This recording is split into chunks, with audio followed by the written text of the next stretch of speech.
Merhabalar, kanalıma hepiniz hoş geldiniz. Kanalımdan kucak dolusu selamlar, sevgiler sunuyorum. Evet, yine bir tığ işi örgü çalışması ile sizlerle birlikteyiz. Bu videomda sizlere tığ işi örgülerinize çok yakışacak güzel bir modelle geldim. Şöyle modelin yapımı için arkadaşlar elimde bu şekilde ipim var. Hemen simli alize şal ipimiz. Renk numaramız ise 55 arkadaşlar.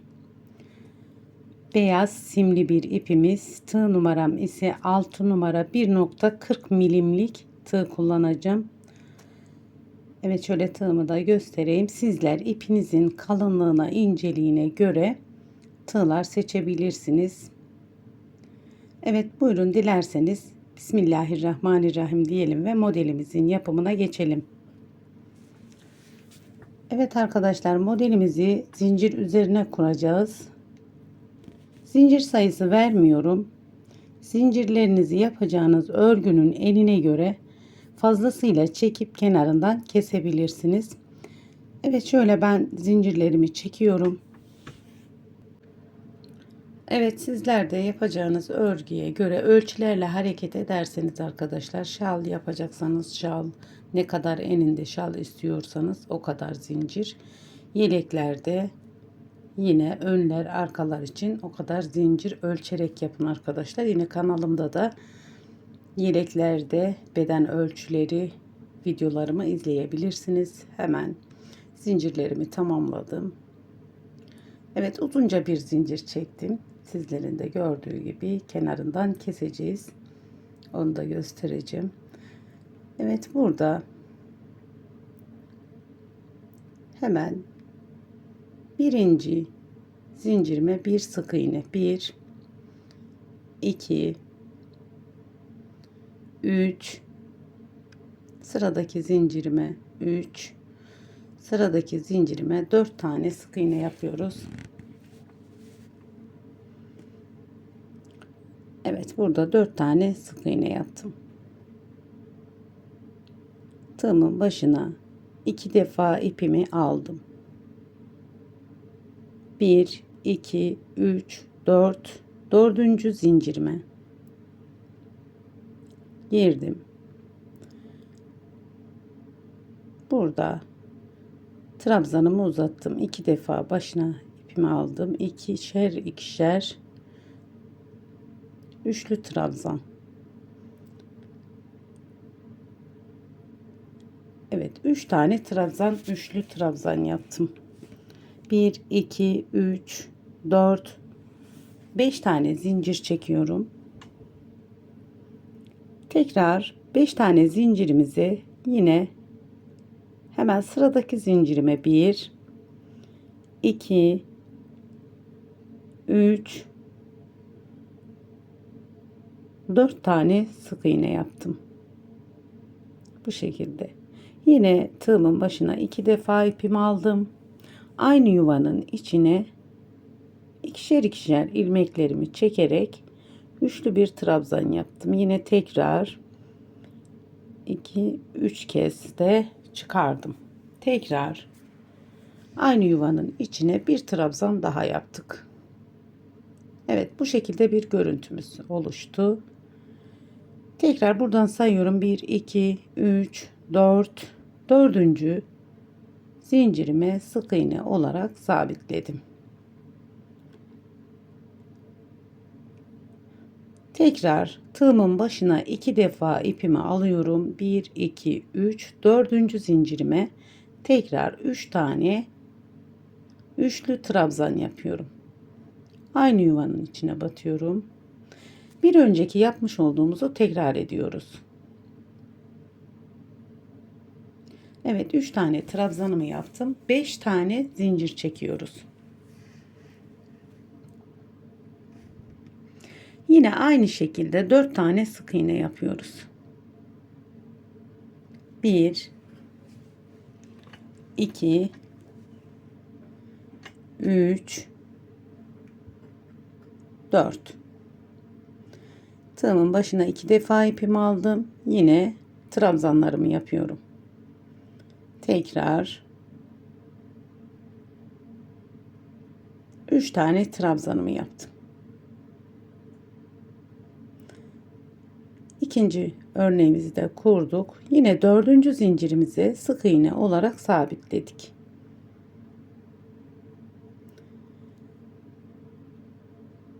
Tekrar 2 defa zincir çekmeden dördüncü zincirimin içine trabzan yapıyorum. Trabzanlarımız üçlü trabzan. Aynı yuvanın içine tekrardan yine aynı yuvanın içine tekrardan trabzan. Yine 5 tane zincirimizi çekiyoruz.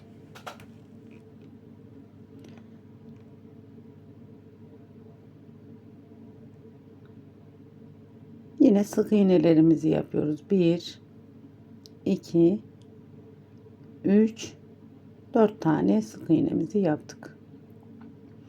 Tekrar geride kalan trabzanlarımızı yapıyoruz. 3 tane trabzan yapıyoruz.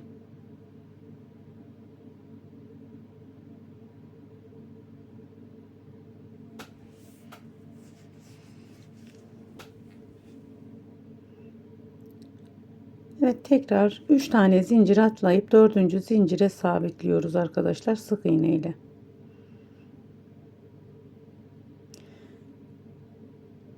Evet, 3 tane örnek yaptık.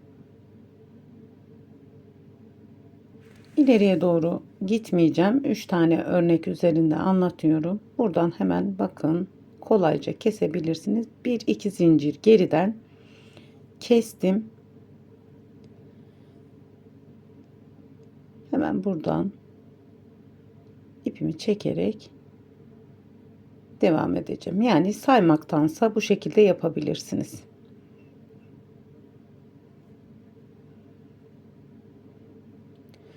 Evet, modelimizin birinci sırasını tamamlamış bulunuyoruz.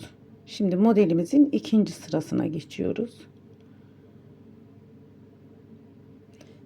1 2 3 4 5 tane zincir çektim, geriye döndüm. Burada tığımın başına bir defa ip aldım, ilmeklerimi uzatıyorum. Her bir boşluktan 2 3 4 5 6 ve 7 tane ilmek uzattım. Burada yarım bir örnek arkadaşlar. İki seferde hemen tek seferde kapattım. Tekrar 1 2 3 4 zincir çektim. Hemen tam tepeden boşluktan batarak sık iğnemi yapıyorum. Buraya yarım bir model kurduk. Devam ediyorum. Şimdi bu aradaki kısmı ilmek topluyoruz. Aradaki kısımdan burada 5 tane zincir çekiyoruz. Tığımın başına ipimi alıyorum hemen. Bir kez her bir boşluğumuzdan ilmeklerimizi uzatıyoruz. 1 2 3 Burada tüm model yapıyoruz. 4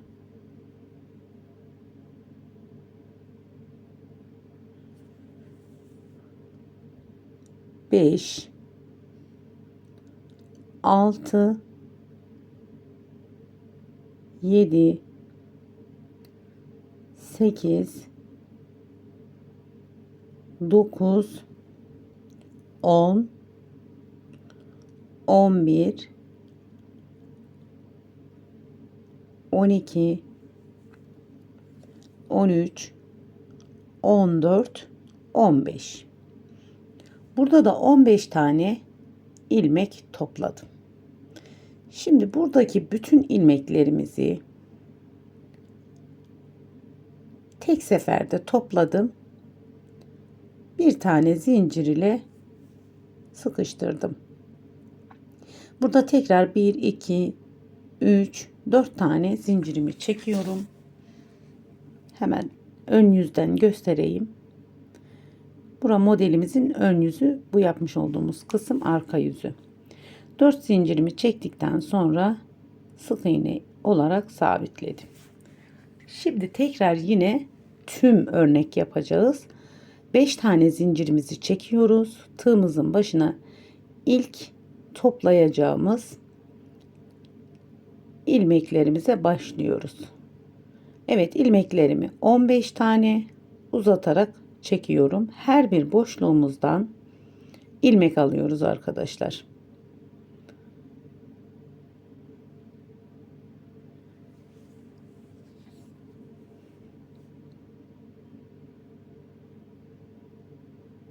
Evet, her bir boşluğumuzdan ilmeklerimizi toplayıp tek seferde kapatıyoruz. Hemen sık iğne yapmış olduğumuz kısımlardan da topluyorum.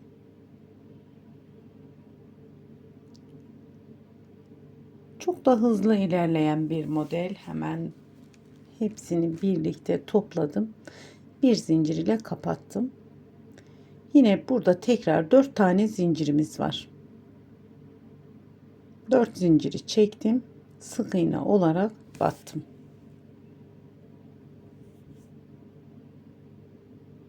Şimdi burada yine ilk de yapmış olduğumuz gibi yarım model yapacağız. 7 tane ilmek toplayacağız. 5 tane zincirimi çektim. 1 2 3 4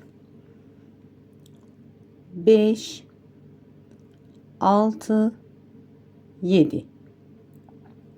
7 tane ilmeğimden sonra şimdi burayı ise hemen yapmış olduğumuz sık iğne çıkıntımızı bir tane de buradan hemen tığımı batırdım. Hepsini birlikte topluyoruz arkadaşlar. Sık iğne tarafına geçmiyoruz ve topladım, kapattım. Aslında modelimizi bir kez kurmuş olduk. Fakat modelimiz 4 sırada kendini tamamlıyor. Modelimizin tekniği bu arkadaşlar. Şimdi 3. sıramızda 1, 2, 3, 4, 5, 6, 7, 8, 9 tane zincir çekiyoruz. Geriye dönüyoruz. Şimdi örneklerimizi kaydıracağız. Burada hemen 1, 2, 3, 4 tane sık iğne yaptım. Burada geride 5 tane zincirimiz var. 2 defa tığımın başına ipimi aldım. Hemen zincirin dibinden girerek trabzan yapıyoruz. 3'te çektiğimiz. 1 2 3. Evet, 3 tane trabzanımı yaptım buraya. Yine burada yarım modelimizi oluşturduk arkadaşlar. Bir alt sırada ilmekler topladık. Hemen diğer kısma sık iğne olarak battım. Tekrar tığımın başına 2 defa ipimi aldım. Tüm örnek yapıyoruz buraya. 1 2 3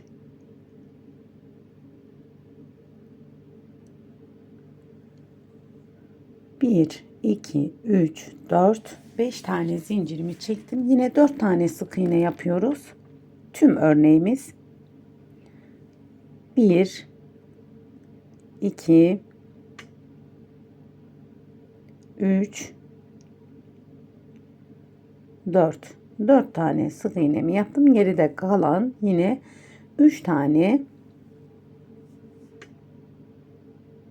trabzanımı yapıyorum. Aynı yuvanın içine batıyorum. 3'te çektiğim 3 tane trabzanımı yapıyorum. 2 3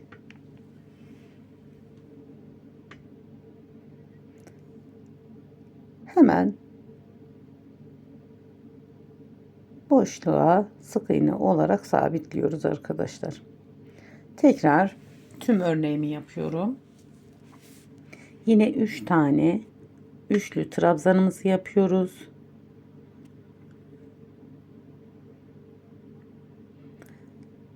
Beş tane zincirimi çekiyorum. Hemen sıradaki zincirimden sık iğne yapmaya başlıyorum. 4 tane sık iğne yapıyoruz.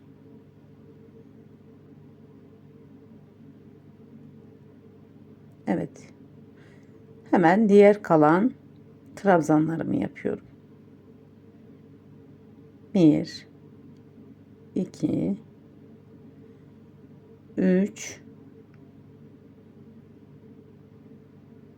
3 tane trabzanımı yaptım. Hemen buradaki boşluğa sık iğne olarak battım. Şimdi yine kenarda yarım model yapacağız. Burada yapmış olduğumuzu tekrarlayacağız. Başlamış olduğumuz kısımda.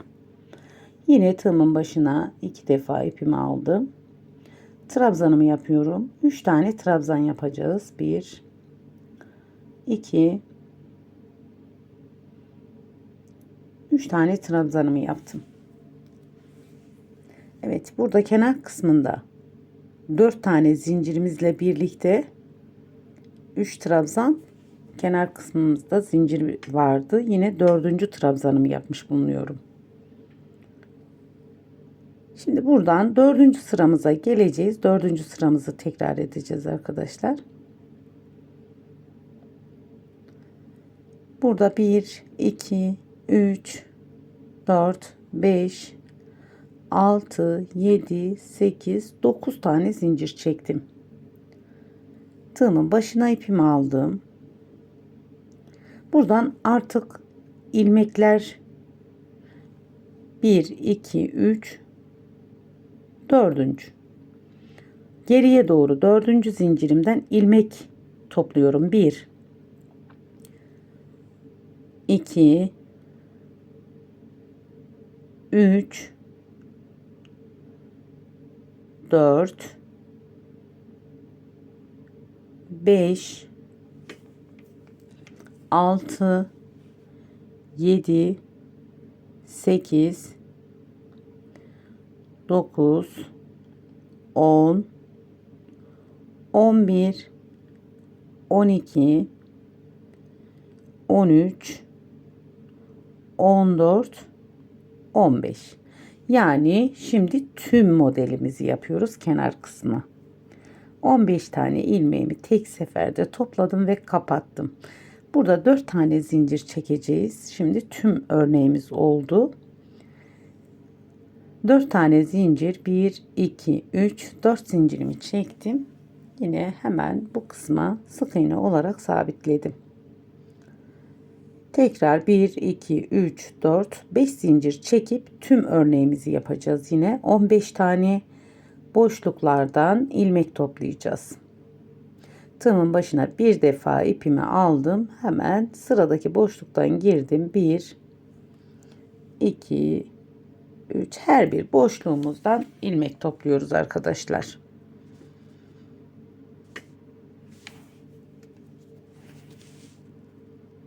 Yani teknik bu. Ama yani toplam 15 tane ilmek yapmanız gerekiyor. Hemen devam ediyorum.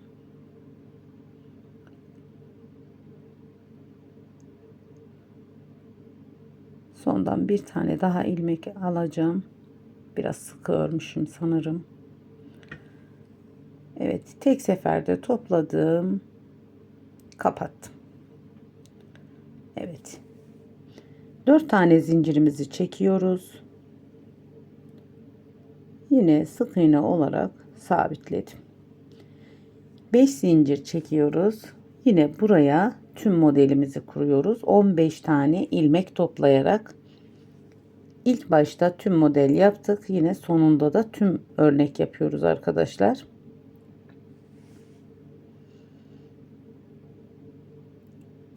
İki. Evet, ipim terlendi. 3 4 5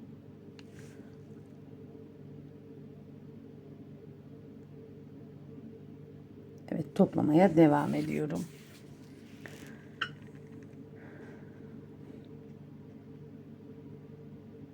Çeyizlik yelek yapmak istiyorsanız, etol şal yapmak istiyorsanız bu ipleri kullanabilirsiniz. Fakat bebek battaniyeleri, farklı örgüler de kullanmak isterseniz bu modeli kalın tığlar, kalın ipler, bebe yünlerinde bu modeli kurabilirsiniz. Gerçekten battaniye de güzel olur. Evet, hemen topladım, kapattım. Şimdi buraya yine 4 tane zincirimizi çekiyoruz. 1, 2, 3, 4. Hemen sık iğne ile sabitledim sıra sonuna. Modelimizin görüntüsü bu arkadaşlar. Hemen şöyle ön yüzünü de göstereyim modelimizin. Şimdi bundan sonrası tekrarı oluyor modelimizin. Buraya kadar yapmış olduğumuzun tekrarı. İlk sırada ne yaptıysak hemen şöyle birkaç adım göstereyim. İlk sırada nasıl başlamışsak aynısını devam ediyoruz arkadaşlar. Birinci sıradan tekrar ediyoruz. Evet, 5 tane zincir çekiyoruz. İlk sırada da 5 tane zincir, 4 sık iğne yapmıştık. Hemen 4 tane sık iğne yapıyorum. 1, 2, 3, 4. Tığımın başına 2 defa ipimi alıyorum. Arada hiç zincir çekmeden hemen ortadaki görünen modelimizin üzerine modelimizi kuruyoruz. 3 tane trabzanımı yapıyorum yine. Burada da 5 tane zincir çekiyoruz. Aslında örmesi zevkli, kolay bir örnek. İlmekleri sabit uzatabildiğiniz takdirde örgünüz çok hoş olacaktır arkadaşlar. Evet, hemen 5 tane, pardon, 3 tane daha trabzanımı yapıyorum. Tekrar alayım. 1, 2, 3 tane hemen aradaki iki model arasındaki boşluğa sık iğne ile sabitledim. İkinci modelim, hızlı geçiyorum tekrarı olduğu için. Videonun üst kısmında 3 noktadan yavaşlatarak detaylı bir şekilde yapabilirsiniz arkadaşlar. Şimdi 4 sıra detaylı bir model olduğu için evet, aynısı oluyor arkadaşlar. Yani bir önceki yaptığımız modelin aynısını yapıyoruz. Çok da videomun uzamasını istemiyorum. Ne kadar da kısa kesmeye çalışsam da detaylı bir model. Yani ikinci örneği anlatayım istedim. Evet, yine aynı şekilde sık iğnelerimi yapıyorum. Yani model tekrarı bu. Yine aynı yuvanın içine 3 tane daha trabzan yapıyoruz.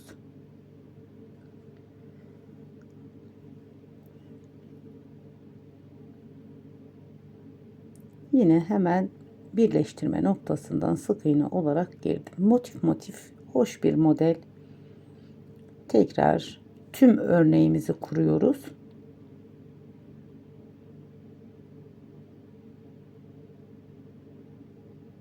Üç tane trabzan yapıyorum. 5 tane zincir çekiyorum. Evet, 1, 2, 3, 4 tane sık iğnemizi yapıyoruz. Yine geride kalan 3 tane trabzanımız.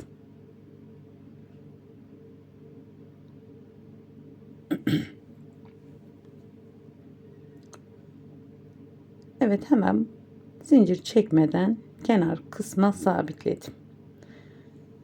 Evet, modelimi ikinci tekrarını da sizlere gösterdim. Dediğim üzere bundan sonrası diğer sıraları üzerine yaparak tamamlamanız arkadaşlar. Tabii ki ben modeli küçük bir parça üzerinde anlattım sizlere. Daha büyük örgülerinizde modeliniz kendini daha iyi gösterecektir. Daha önce yapmış olduğum büyük parça üzerinde modelimi sizlere göstereyim. Evet arkadaşlar, büyük parça üzerinde yapmış olduğum modelim. Bunu aynı marka ip, krem renkli yaptım. Yani aynı alize şalla yaptım ama krem rengiyle yaptım. Tabii ki sizler bu modeli yapacağınızda yapacağınız örgüye göre ipler seçin. Şöyle detaylı bir şekilde göstermeye çalışıyorum. Modelimizin görüntüsü bu şekilde. Arka yüzü de bu şekilde arkadaşlar. Modelimizin ön yüzü bu şekilde. Bir de modelinizi bitirdikten sonra kapatma noktasında sık iğnelerinizi yapmayın. Şöyle hemen buradaki görünen sık iğneleri yapmadan şu hemen detaylı bir şekilde göstereyim yakından.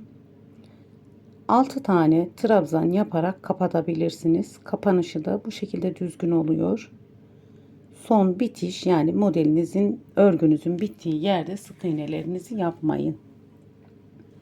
Bu şekilde kapatabilirsiniz. Evet arkadaşlar, bu modelden neler yapabiliriz? Bu modelden şahane bebek battaniyeleri olur. Çeyizlik yelekler olur. Eto şallar yapabilirsiniz. Yani aklınıza gelebilecek her türlü tığ işi örgü alanında kullanabileceğiniz hem kolay hem hızlı ilerleyen bir örnek. Şöyle tekrar göstereyim. Evet arkadaşlar, bir videomuzun daha sonuna geldik. Bu aşamaya kadar beni izlediğiniz için çok teşekkür ederim. Bir diğerki videomuzda görüşmek dileğiyle. Allah'a emanet olun. Hoşça kalın. Kendinize iyi bakın.